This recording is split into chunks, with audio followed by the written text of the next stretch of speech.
कल्पना करा, देव तुम्हाला भेटायला तुमच्या दारावर आले आणि तुम्ही त्यांना म्हणताय थांबा.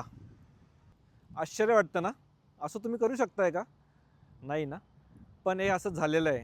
म्हणूनच आजही पंढरपूरमध्ये विठ्ठल विटेवर. तर आज आपण जाणून घेऊया, विठ्ठल भगवान हे विटेवर का उभे आहेत. अनेक वर्षापूर्वी ना पुंडलिक नावाचा एक तरुण होता.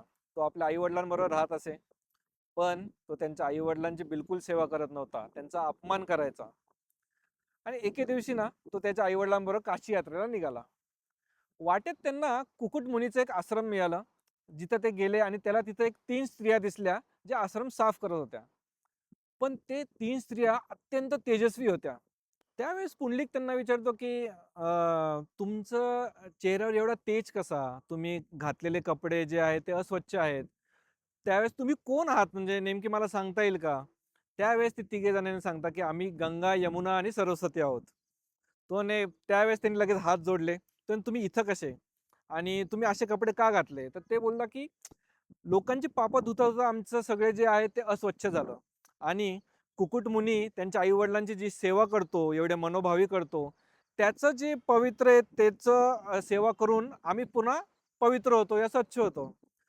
त्यावेळेस पुंडलिकाचे डोळे उघडतात. थोडक्यात तो म्हणजे खूप विचार करतो त्या दिवशी.